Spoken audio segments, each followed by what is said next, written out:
Well, I think that the title clearly states what this book is all about. It is a work on the approach to the human figure of Jesus, to the history of Jesus. I did not want to use other great researchers who say it is a reconstruction of Jesus. It seems to me it is too much. I think it is already enough of an effort to have an approach to Jesus. I want to find out who is at the origin of our faith. Who are we following and why? I want to know. And I want to know him because in order to follow him, it is required to know him. You already know what happens to us. I shall tell you later. Do we follow Jesus? But of course we do. But from very far away. In a version of the Passion, one of the four versions, it is said that Peter would follow Jesus, but, and I do not know if this will sound strange, from far away. You know what happens when one follows someone from far away.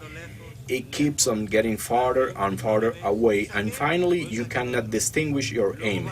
You do not know whether it is that one or the other.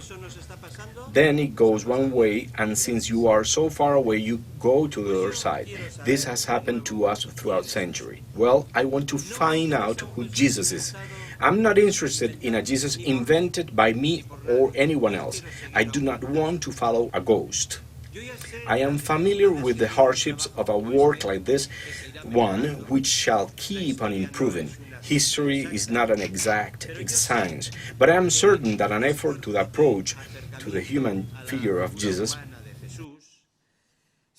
if done honestly, cleanliness, and rigorously, is always going to result into something purifying, and it is going to help us approaching him more than any cliches, topics, or images of Jesus that circulate among us without the criticism from no one.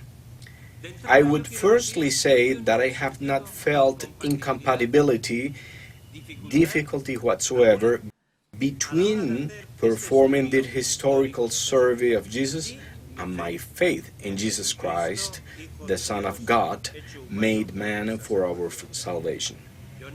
I have found no contradiction and no incompatibility. And why? Because on the contrary, if I believe in God, the mystery of God, what else can we say about this? Nothing. And if I believe that the mystery of God has incarnated into a concrete man, Jesus, how am I not going to be concerned on the study of such man, to know what his name is when God is incarnated in him, and this man is fully inhabited by God? Of course, I'm interested what he stands for, how he reacts to suffering, how he loves women, how he understands and criticizes the way a religion should be lived. But if I do not have any other way to meet God, the one I believe in, I have to embrace him. I might take a look to the sea and say it is beautiful and imagine God with it. But I do not know whether he loves me or not. How he looks after us, how he looks upon us, how he reacts. He reacts. There is no better way than Jesus of Nazareth.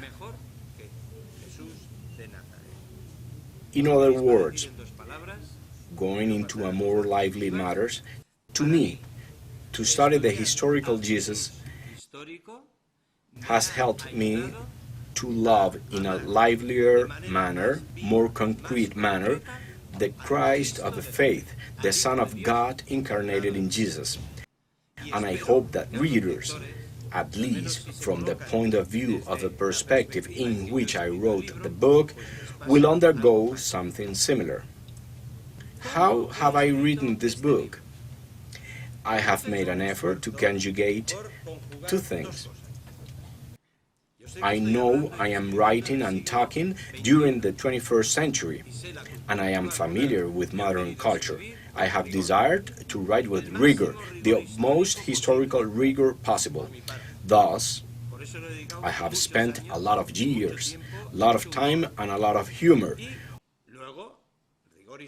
all in all, with a clear and simple language to tell the tale of Jesus with simple words, good words, clear words, words to touch the heart of people.